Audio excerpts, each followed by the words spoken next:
देवराज इंद्र को पराई स्त्री के चक्कर में अजगर बनना पड़ा। हाँ दोस्तों, जो देवताओं के राजा थे देवराज इंद्र, उनको पराई स्त्री के चक्कर में, यानी पराई स्त्री से प्यार में, दूसरे की पत्नी के लालच में, दूसरे की पत्नी से लगाव के चक्कर में उसको अजगर बनना पड़ा। इतनी खतरनाक योनि मिली, किसने श्राप दिया था, क्यों बने थे अजगर? आज इस कहानी को हम आप लोगों के सामने पेश करने के लिए जा रहे हैं।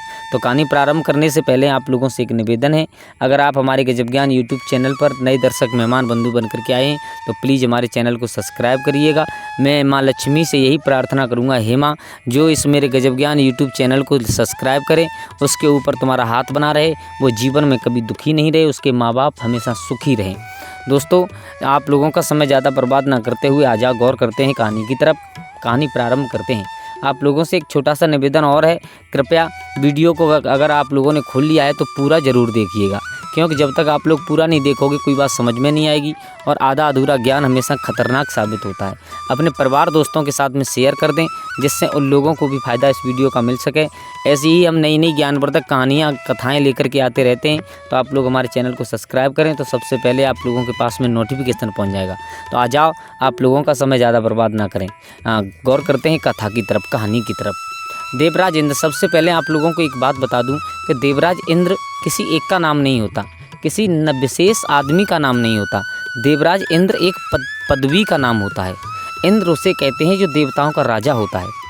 इंद्र एक नहीं, बहुत इंद्र हो गए, हर कल्प में कई इंद्र हो जाते हैं, लेकिन एक विशेष इंसान का नाम देवराज नहीं होता। कई बार बहुत सारे इंद्र बन चुके हैं। तो ये कहानी उस समय की है जब महाराज नहुस हुए हैं, चंद्रवंश के राजा हुए थे, जिनका नाम था महाराज नहुस।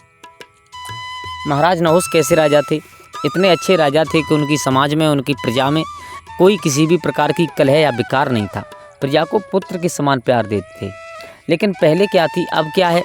अब कुर्सी को पाने के चक्कर में, अब राजा बनने के चक्कर में, अब इस कुर्सी के चक्कर में वोट पड़ते हैं।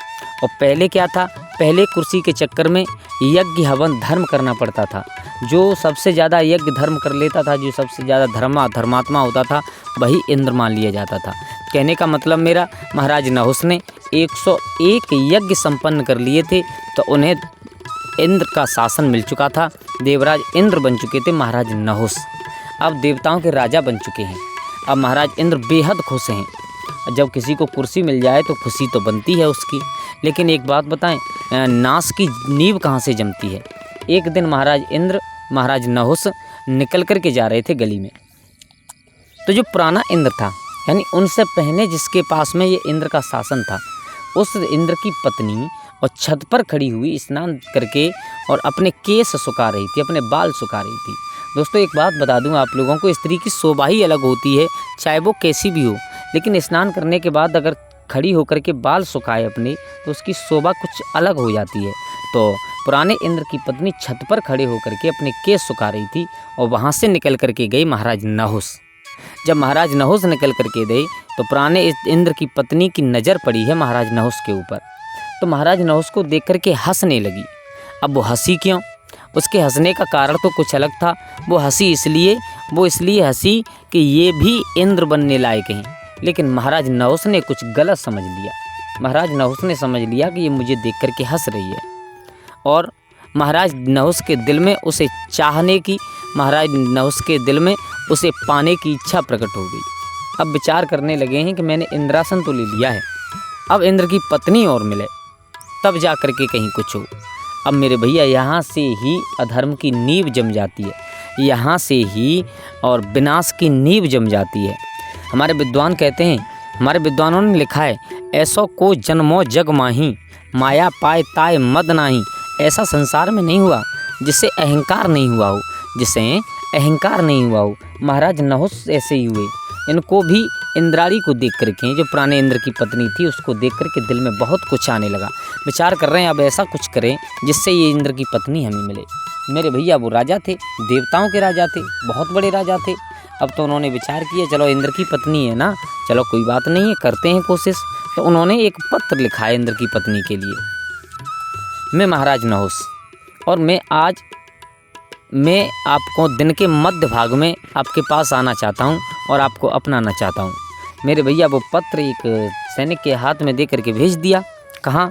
महाराज पुराने जो इंद्र थे उनकी पत्नी के पास। अब उस पत्नी ने देखा, पत्नी समझ गई, बोले इसके विनाश की नींव जम चुकी है, अब इसका विनाश होगा, कोई रोकने वाला नहीं है। अब वो बहुत बड़ी पतिव्रता स्त्री थी बेचारी, अब वो रोने लगी है, क्या करें, अपना धर्म कैसे बचाएं? ये तो पक्का है इसका विनाश होना है, लेकिन अब अपना धर्म कैसे बचाएं? आज रोती रही, लेकिन कुछ देर बाद समझ में आई, बोले रोने से कुछ नहीं होगा, कुछ इसका इंतजाम किया जाए।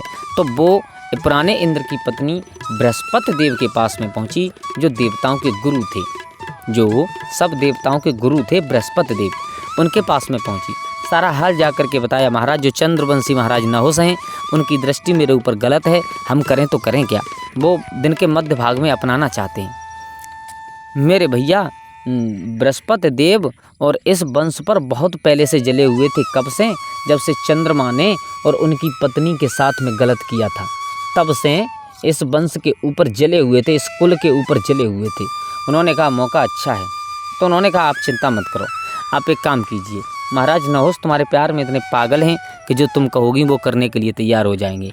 तो आप एक पत्र लिखवा दीजिए, वापस पत्र भिजवा दीजिए, उसमें कह दीजिए कि मैं आपको अपनाने के लिए तैयार हूँ, लेकिन मेरी एक शर्त होगी। बोले क्या? बोले सप्तऋषियों के द्वारा एक तो कच्चे सूत का पलंग बनवा करके भिजवाना है मेरे आंगन में, जिस पर हम और आप हमें अपना लेना। और दूसरी बात, आप जिस डोली में वाहन में सवार होकर के आओ, जिस डोली में, उसके नीचे कहार के रूप में सप्तऋषि महात्मा लगे होने चाहिए। तो अगर तुम्हारे इतनी शर्त मंजूर है तो हम तुम्हें अपना लेंगे, आप दिन के मध्य भाग में आ जाइए और हम आपको अपना सकते हैं। दोस्तों ये कोई एलन टप्पू कहानी नहीं है, ये कोई मनगढ़ंत कहानी नहीं है, ये प्रमाण है। अगर किसी को विश्वास ना हो तो आप कमेंट करिएगा, हम आपको ज़रूर बताएंगे कि ये प्रमाण कहाँ है, कैसे है, क्या है। तो ऐसा ही किया उस पुराने इंद्र की पत्नी ने। महाराज नहुष के नाम एक पत्र लिख दिया, वापस कृत कर दिया। महाराज नहुष ने पत्र पढ़ा, उसमें साफ साफ लिखा हुआ था कि कच्चे सूत का संतों के हाथों से पलंग बनवा करके मेरे आंगन में भिजवाओ, और जिस डोली में आप बैठ कर के आओ उसमें सप्तऋषि महात्मा लगे हों। तो अब क्या था, महाराज नहुष नहीं समझ पाए वो पराई स्त्री के प्यार के चक्कर में। उन्होंने कहा हम इंद्र हैं, हम राजा हैं, हम जो कहेंगे वो होगा। उन्होंने महात्माओं के हाथ से बनवा करके एक पलंग भिजवा दिया।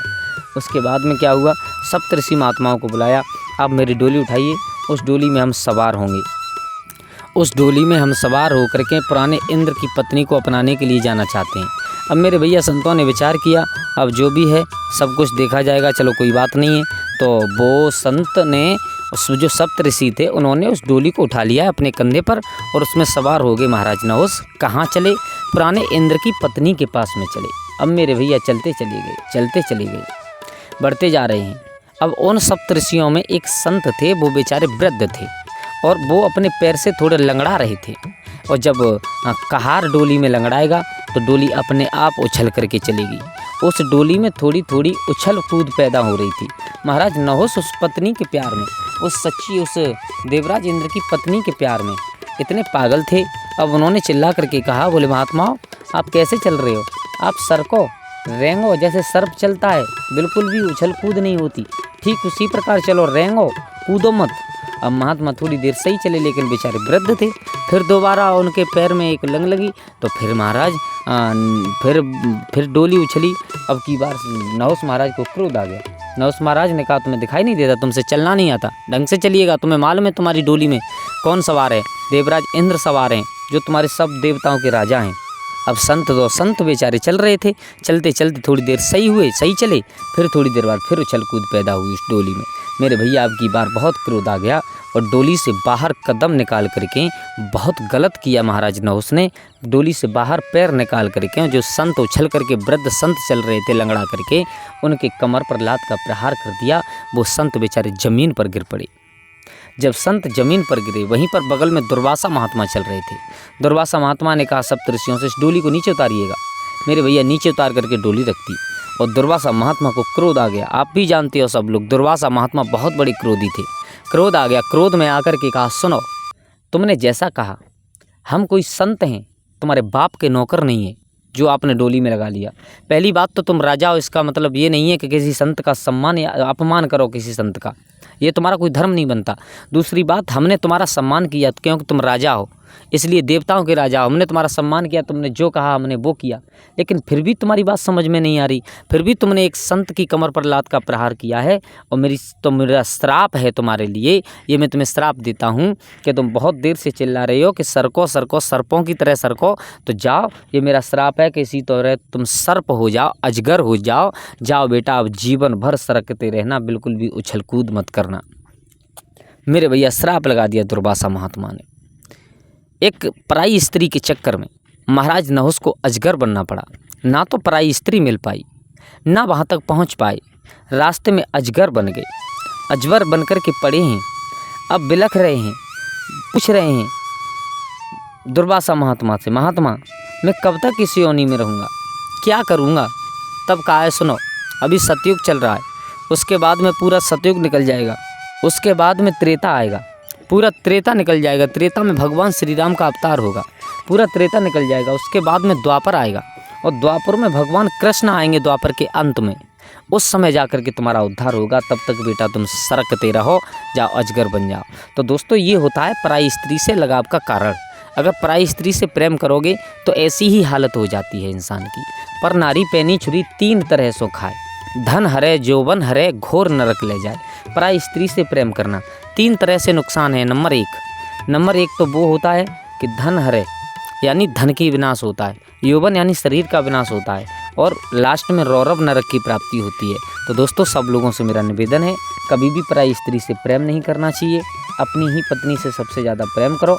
तो इस कहानी से हम लोगों को क्या सीखने के लिए मिला, एक बार कमेंट में जय श्री राम, जय माँ लक्ष्मी ज़रूर लिखना। माँ लक्ष्मी आपके और आपके परिवार के ऊपर कृपा दृष्टि जरूर बनाए रहेंगी। आज के लिए बस इतना ही, कल फिर मिलते हैं किसी एक नई कहानी, एक नई चर्चा के साथ। तब तक के लिए सभी लोग आनंदित रहें, खुश रहें। जय श्री राधे, जय श्री राम।